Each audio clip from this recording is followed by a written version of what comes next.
하나님의 말씀 예레미야 9장 23절에서부터 26절까지의 말씀입니다. 예레미야 9장 23절에서부터 26절까지의 말씀. 자, 구약성경 1066면입니다. 1066면에 있는 이 말씀을 교독하겠습니다. 예레미야 9장 23절에서부터 26절까지 말씀입니다. 제가 먼저 읽겠습니다. 여호와께서 이와 같이 말씀하시되 지혜로운 자는 그의 지혜를 자랑하지 말라. 용사는 그의 용맹을 자랑하지 말라. 부자는 그의 부함을 자랑하지 말라.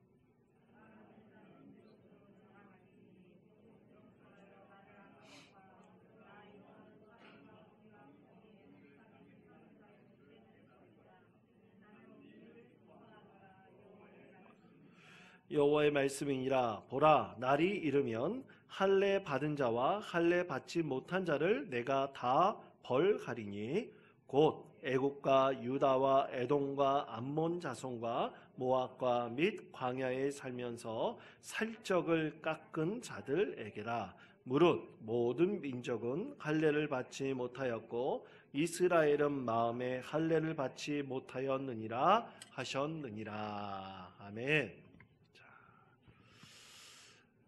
여러분, 지금 우리나라 온통 뉴스가 미국 대통령 선거에 쏠려 있습니다. 말씀을 준비하면서도 저도 궁금해가지고 뉴스를 보면서 계속 관심을 가졌는데요. 여러분, 트럼프가 될 것 같습니까? 바이든이 될 것 같습니까? 잘 모르시겠죠? 예.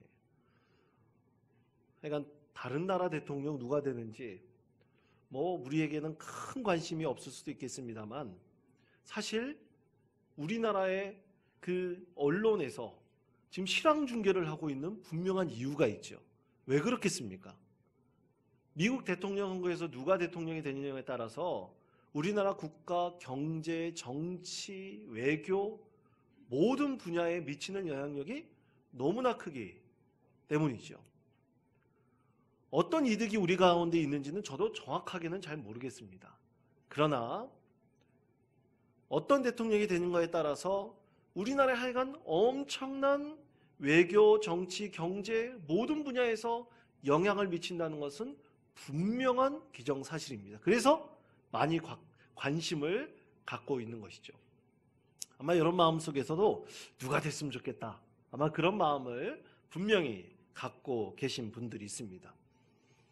용호상박처럼 아주 초박빙의 이 대결 양상을 보이고 있다는 최근 뉴스를 저도 접하고 또 말씀을 전하게 되었는데요.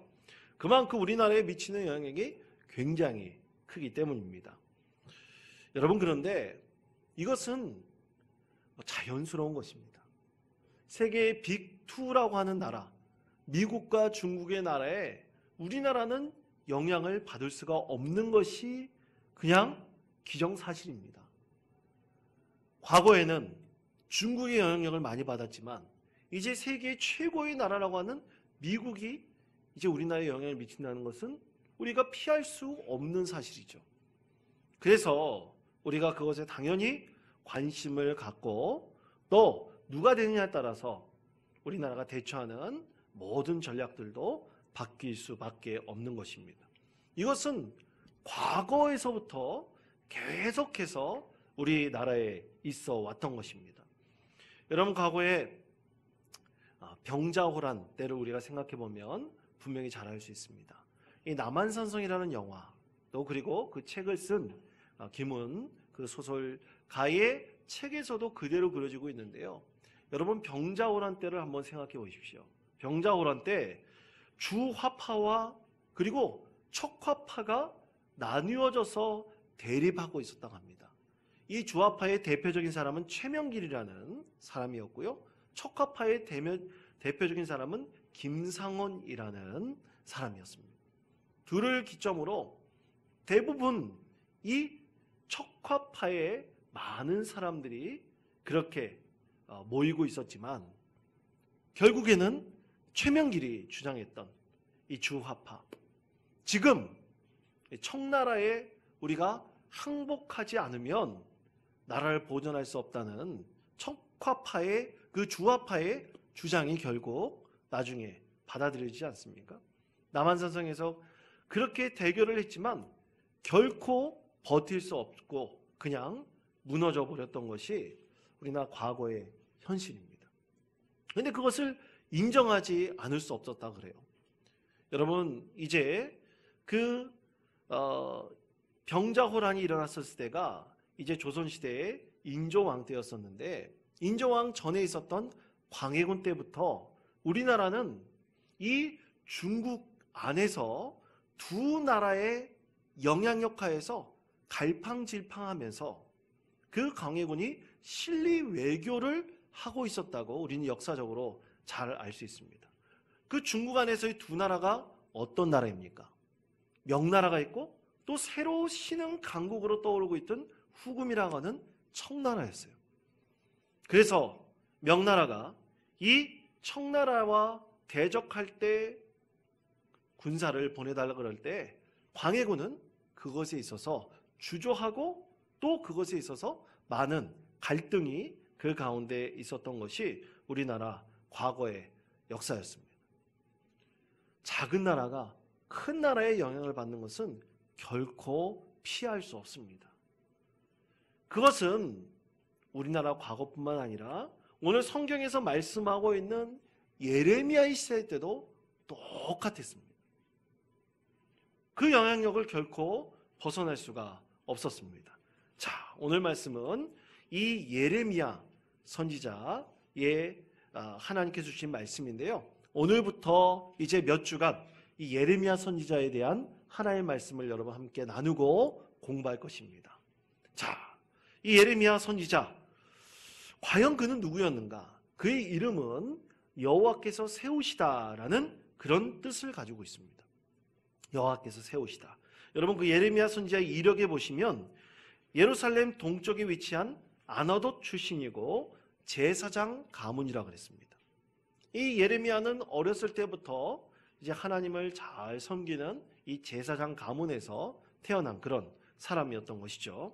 그런데 이 예레미야는 호세아, 그때 당시에 남유다 출신이면서 북이스라엘에서 활동했던 여로보암 2세, 북이스라엘의 여로보암 2세 왕 때가 바로 이때였었는데요.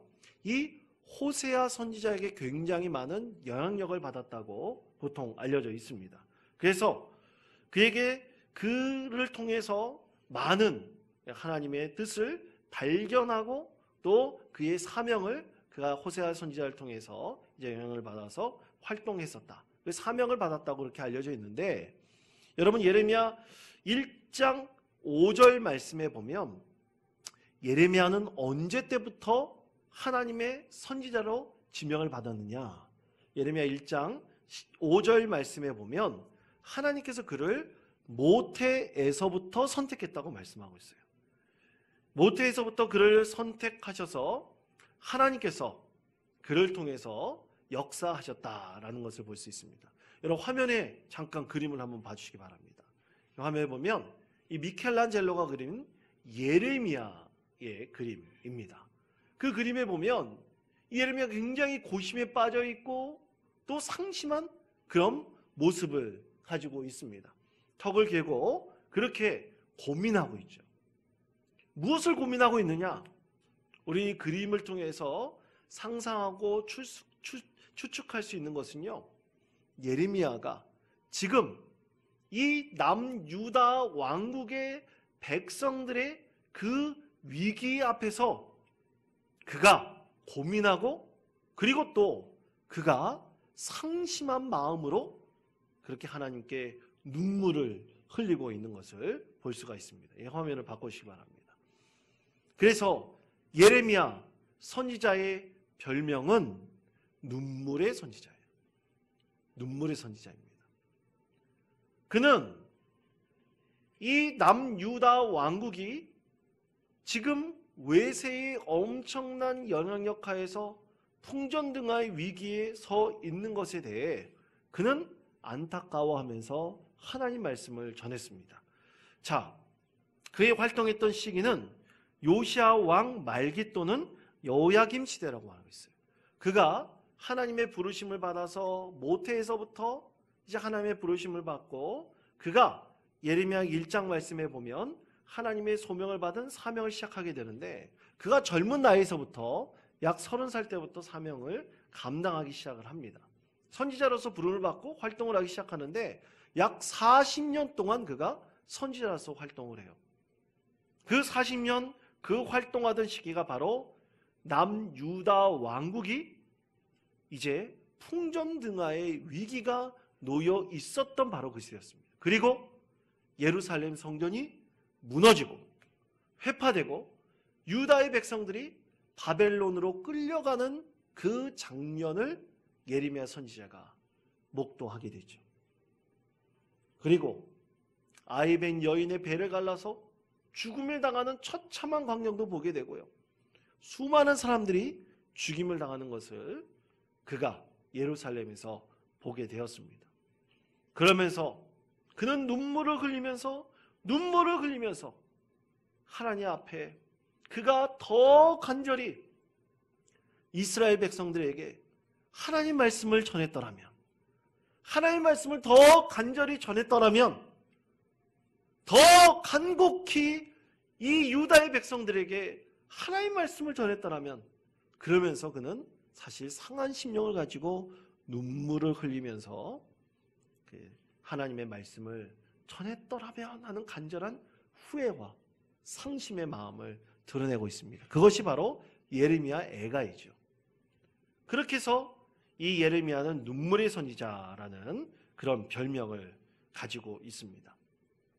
여러분, 그의 나라가 멸망할 것이다 라는 것을 하나님 앞에 듣고 그것을 전해야 되는 이 선지자의 마음을 생각해 본다면 우리도 그 마음에 참 아프고 상한 심령의 그 마음을 우리도 느낄 수 있을 것입니다.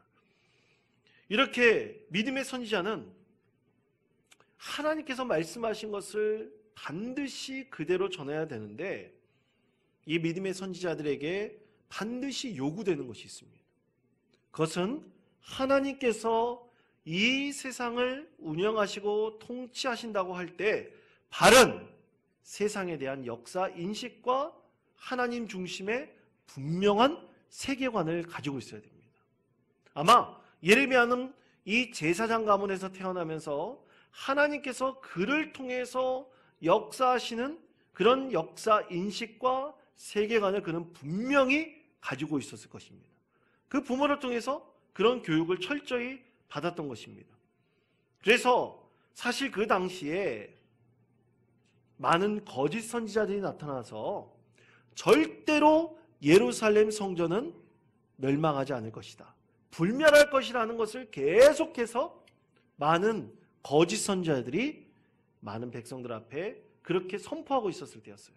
그러나 예레미야 선지자 혼자만 이 성전은 무너질 것이다, 무너질 것이다, 그렇게 하나님의 말씀을 그대로 전했던 것이죠. 그것이 바로 오늘 여러분 주보에 적혀 있는 예레미야의 두 번의 성전 설교입니다.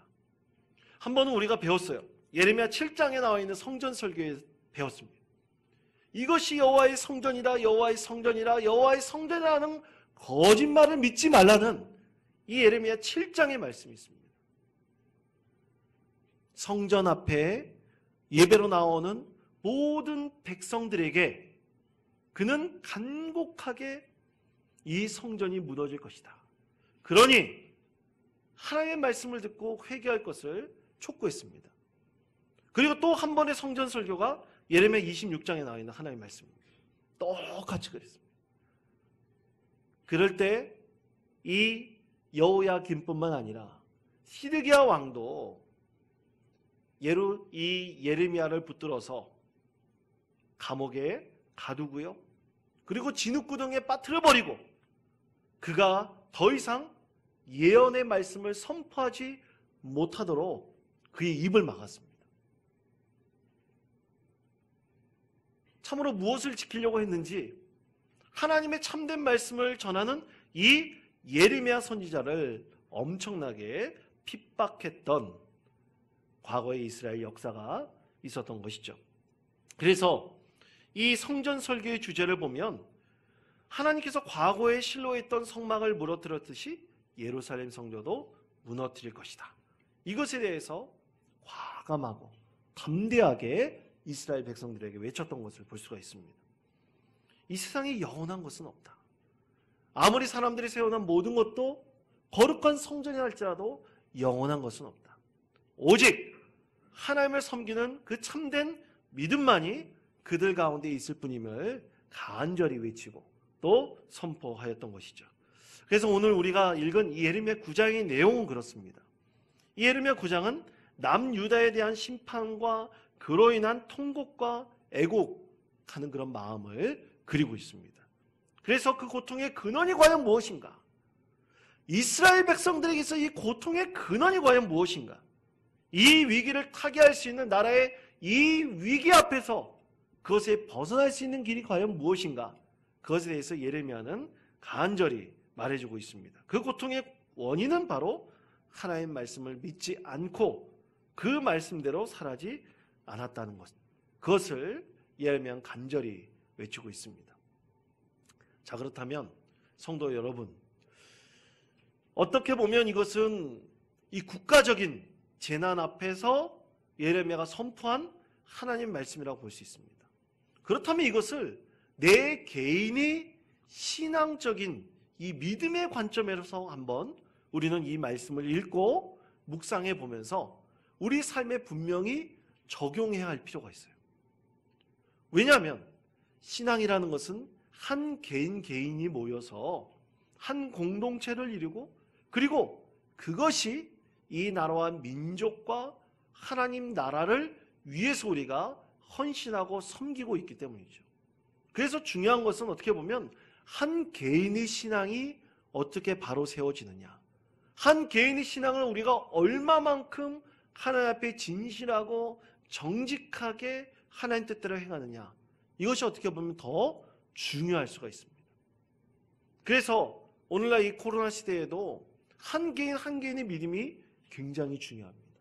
그 한 개인의 믿음이 온전히 세워질 때 교회가 하나의 공동체로 세워지는 것이고, 그리고 교회가 새로워짐을 통해서 이 나라와 민족도 새로운 소망을 갖는 것입니다. 그래서 한 사람의 믿음이 굉장히 중요한 것이죠. 자, 그렇다면 이 믿음의 관점에서 오늘 말씀을 한번 나눠보도록 하겠습니다. 예레미야 9장 24절 말씀, 24절 말씀에 보면 이것을 표준 세번역으로 읽으면요, 오직 자랑하고 싶은 사람은 이것을 자랑하여라. 첫째, 나를 아는 것. 둘째, 나 주가 긍휼과 공평과 정의를 세상에 실현하는 하나님인 것. 그리고 마지막 세 번째는 내가 이 모든 일들을 하기를 가장 좋아하시는 분이 바로 하나님이시라는 것. 이 세 가지로 구분을 하고 있습니다. 여러분 24절의 말씀을 한번 보세요. 9장 24절 말씀 제가 읽겠습니다. 자랑하는 자는 이것을 자랑할지니 곧 명철하여 나를 아는 것과 나 여호와는 사랑과 정의와 공의를 땅에 행하는 자인 줄 깨닫는 것이라. 나는 이 일을 기뻐하노라. 여호와의 말씀이니라. 아멘. 근데 이 9장 24절 이 개역 개정 말씀을 보면 하나님께서 정말로 행하시는 것을 두 가지로 말씀하고 있습니다. 하나는 하나님을 아는 것이라고 했고요, 사랑과 정의와 공의를 땅에 행하는 것이라고 했어요. 그런데 표준 세번역은 이것을 세 가지로 구분하고 있다는 거예요. 하나는 하나님을 아는 것, 그리고 이 세상 가운데 긍휼과 공평과 정의를 실현하는 하나님, 이것이 두 번째고, 마지막 세 번째는 이 모든 것을 하나님께서 행하시기를 가장 좋아하시는 분이다. 이렇게 세 가지로 나와 있는 것이죠. 이 세 가지든 두 가지든 간에 하나님께서 이 땅 가운데 우리의 믿음을 통해서 행하시고자 하는 것이 이 세 가지 또는 두 가지라는 것입니다. 가장 먼저는 우리가 하나님을 아는 것이에요. 하나님을 아는 것을 가장 하나님께서는 원하신다는 것이고요, 또 우리 믿음을 통해서 이 세상 가운데 하나님의 공평, 정의, 그리고 하나님의 긍휼하심이 이 땅 가운데 실현된다는 것입니다. 그것을 하나님께서 원하신다는 것이고, 그리고 이 두 가지를 하나님께서 이 땅 가운데 우리를 통해서 행하시는 것을 가장 원하신다는 것, 그것을 성령의 능력을 통해서 우리 가운데 간절히 실현하기를 원하시는 것이 바로 우리 하나님이심을 이렇게 세 가지로 구분하고 있는 것입니다. 사랑하는 성도 여러분, 그렇기 때문에 우리가 하나님을 믿는 믿음이 너무나 중요합니다. 하나님을 진심으로 아는 것이 중요합니다. 그리고 하나님께서 나를 통해서 이 땅 가운데 진실함과 공평함과 긍휼하심과 또 하나님의 정의, 공의, 사랑, 이 모든 것을 실현해 나가신다는 것이 중요하고요. 또 하나님께서는 그것을 간절히 이 땅 가운데 우리를 통해서 이루기를 간절히 원하신다는 것을 우리는 분명히 알아야 됩니다. 그래서 우리 믿음이 너무나 중요합니다. 자, 그렇다면 하나님께서는 오늘 우리에게 주신 이 말씀을 통해서 무엇을 과연 말씀하시는가? 두 가지를 말씀하고 계십니다. 자, 첫째로는 하나님께서는 먼저 하나님을 아는 것을 원하신다. 호세아 4장 6절의 말씀입니다. 우리 다 같이 읽겠습니다. 화면의 말씀을 다 같이 읽겠습니다. 시작. 내 백성이 지식이 없으므로 망하는도다. 내가 지식을 버렸으니 나도 너를 버려 내 제사장이 되지 못하게 갈 것이요, 내가 내 하나님의 율법을 잊었으니 나도 내 자녀를 잊어버리리라. 아멘. 자, 호세아 6장 6절의 말씀 다 같이 읽겠습니다.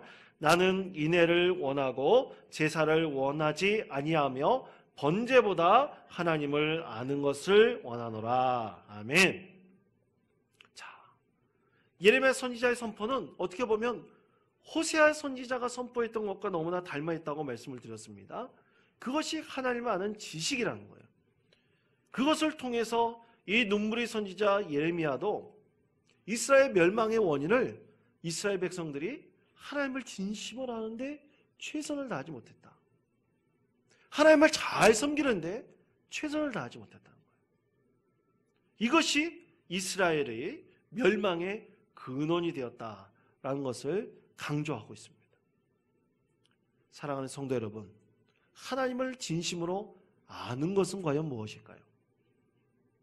하나님을 진심으로 깨닫고 안다는 것은 과연 무엇일까요? 여러분, 그것은 바로 우리 믿음의 가장 중요한 근본이 됩니다. 여러분, 하나님을 우리가 한마디도 다 이해할 수는 없습니다. 하나님을 하나의 범주로 우리가 다 생각해서 그분을 이런 분이시다고 말할 수는 없습니다. 그렇기 때문에 우리가 하나님을 안다는 것은요, 끊임없이 하나님 앞에 내 자신을 내어놓고 하나님 알기를 원합니다. 하나님 알기를 원합니다. 하나님 내 안에 계시기를 간절히 소망합니다. 우리는 그렇게 기도하면서 하나님께서 내 안에 계시기를 간절히 구할 때만이 진실로 하나님이 어떤 분이신지 우리 분명히 알 수가 있습니다. 여러분, 그것이 우리 믿음입니다. 과연 하나님을 안다는 것, 하나님을 알고 그가 우리 가운데 계신다는 것을 안다는 것은 사실 놀라운 하나님의 은혜인 것이죠. 그러기 위해서 두 번째로 예레미야는 오늘 마음의 할례를 받으라 라고 하나님의 말씀을 전하고 있습니다. 자, 예레미야 9장 25절에서 26절 말씀 우리 다 같이 한 목소리로 봉독하겠습니다. 여호와의 말씀이니라. 보라, 날이 이르면 할례 받은 자와 할례 받지 못한 자를 내가 다 벌하리니 곧 애국과 유다와 에돔과 암몬 자손과 모압과 및 광야에 살면서 살적을 깎은 자들에게라. 무릇 모든 민족은 할례를 받지 못하였고 이스라엘은 마음에 할례를 받지 못하였느니라 하셨느니라. 아멘. 자, 이스라엘 백성들이 마음에 할례를 받아야 된다. 그것은 모세 때부터 분명히 우리에게 전한 하나님의 말씀입니다. 마음의 할례를 받아야 된다. 정결한 마음으로 그렇게 하나님 앞에 온전히 선하야지 우리는 믿음 가운데서 하나님의 뜻을 분명히 알 수 있으며 하나님께서 내 안에 계시고 내 믿음이 더욱더 하나님 뜻 안에 서 있다는 것을 우리가 분명히 알 수 있다는 것이죠. 그래서 사도 바울은 이것에 대해서 표면적 유대인이 유대인이 아니라 그랬습니다. 자, 로마서 2장 28절에서부터 29절까지 말씀을 보십시다. 화면에 있는 말씀 우리 다 같이 한 목소리로 봉독하겠습니다. 무릇 표면적 유대인이 유대인이 아니요 표면적 육신의 할례가 아니니라. 오직 이면적 유대인이 유대인이며 할례는 마음에 갈지니 영에 있고 율법 조문에 있지 아니한 것이라. 그 칭찬이 사람에게서가 아니요 다만 하나님에게서니라. 아멘. 중요한 것은 우리가 그냥 세례를 받았다는 것이 중요한 것이 아닌 것입니다. 진정으로 우리는 그 마음에 진정으로 하나님을 섬긴다는 확실한 믿음이 세워질 수 있도록 우리는 마음에 늘 하나님을 알기를 간절히 바라고 또 바라는 심령 가운데 있어야 된다는 것입니다. 그것이 바울 사도는 이면적 유대인이라 그랬습니다.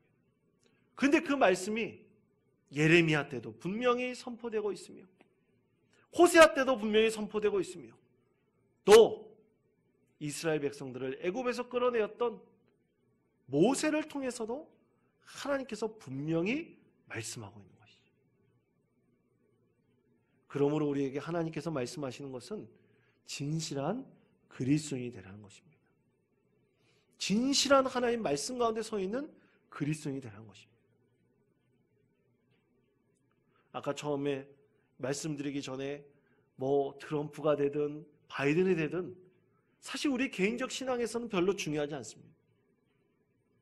그러나 우리가 하나님 앞에 온전히 서 있는 참된 믿음의 사람으로 더욱더 하나님을 알기를 소망하고 우리가 깨끗하고 정결한 마음으로 참된 신앙인으로서 늘 하나님만 바라고 믿음 가운데 선하기를 원하는 이런 이면적인 믿음 가운데 우리가 선하기를 원할 때는요, 하나님께서 이 모든 것을 통해서 이 세상을 참으로 하나님 뜻 안에서 새롭게 만들어 가신다는 것을 분명히 말씀하고 있습니다.